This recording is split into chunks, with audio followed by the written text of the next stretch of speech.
देखिए हर खबर यहीं पर, सब्सक्राइब कीजिए TV9 भारतवर्ष। अनिल चोपड़ा साहब, नंबर्स तो हमने देख लिए किसके पास कितने हैं, लेकिन पाकिस्तान के खड़े खड़े जंग खा रहे हैं या इनमें से कुछ चलने वाले हैं भी और डालने के लिए पेट्रोल है क्या उड़ाने के लिए उनके पास? देखिए, मैं इस सब्जेक्ट पे ज्यादा नहीं घुसना चाहता क्योंकि ये तो उनका सब दुनिया जानती है। ये दुनिया जानती है। और देखिए ये है एक भारतीय वायु सैनिक अनिल चोपड़ा। अगर यही आप पाकिस्तान को मौका दे देते अपने दुश्मन के बारे में बात करने की तो बेशक मादा नहीं होता, कहने का मुंह नहीं होता, लेकिन फिर भी मुंह चला देते। सुमित के पास मैं एक बार फिर से आता हूं। सुमित, जब ये कंपैरिजन हम देखते हैं, क्योंकि मेंटेनेंस आसान नहीं होता, उनको चलता रखना, उनके लायक ट्रेनिंग रखना, उनको बनाए रखना और फिर उसको काम लायक रखे रहना, ये बहुत मुश्किल काम है। इस हिसाब से आप कहां देखते हैं कि इसको चीन निश्चित रूप से कर पा रहा होगा?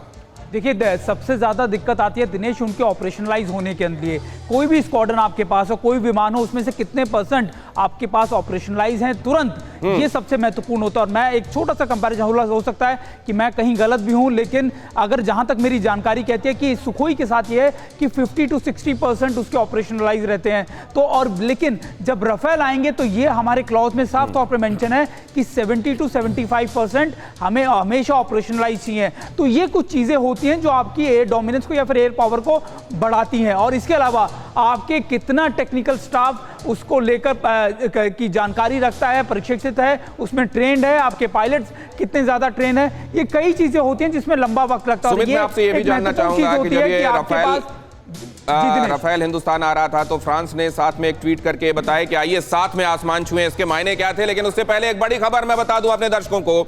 TV9 भारतवर्ष पर रफेल के पहले पायलट कोमोडोर हिलाल अहमद पहला रफेल उड़ाते हुए दिखाई देंगे। रफेल उड़ाते हुए हिलाल अहमद आपको नजर आएंगे।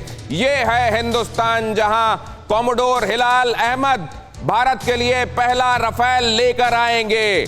और यहां जो लोग धर्म के नाम पर सियासत करते हैं, वो लोग जो मजहब के नाम पर देश को बांटने की कोशिश करते हैं, वो देख लें पहला रफेल लेकर आने वाला कौन है। कश्मीर से ताल्लुक रखने वाले हिलाल भारत के लिए पहला रफेल लेकर आ रहे हैं। बेहतरीन पायलट्स में से एक माने जाते हैं। इस बात को लेकर मैं अनिल चोपड़ा साहब के पास एक बार फिर से चलूंगा। अनिल चोपड़ा साहब, योर कमेंट्स।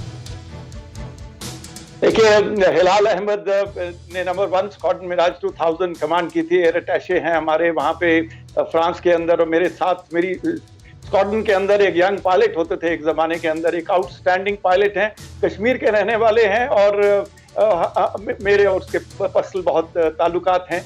देखिए, यही ग्रेटनेस है इस देश की, इंडिया की, कि जब फ्रांस में उनको अटैचे भेजा गया तो मालूम था कि रफाल का कॉन्ट्रैक्ट हो चुका है और ये सारी कोऑर्डिनेशन उनको करानी पड़ेगी एज एयर अटैचे।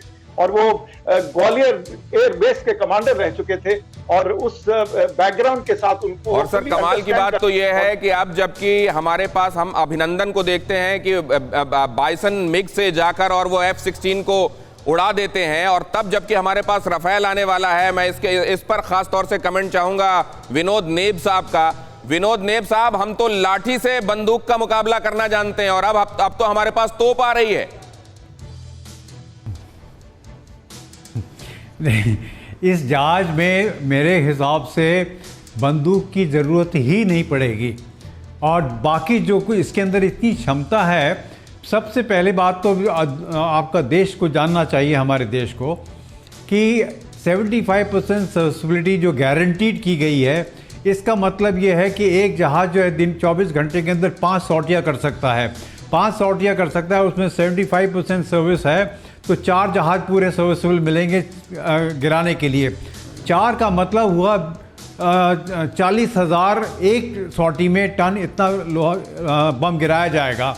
और दूसरा, इसको आप 4 से मल्टीप्लाई करें तो आप सोच सकते हैं कि एक दिन में ये 5 जहाज जो आ रहे हैं क्या कुछ कर सकते हैं ज़मीन के ऊपर। अड़ी सोमवार से शुक्रवार शाम 6 बजे सिर्फ TV9 भारतवर्ष पर।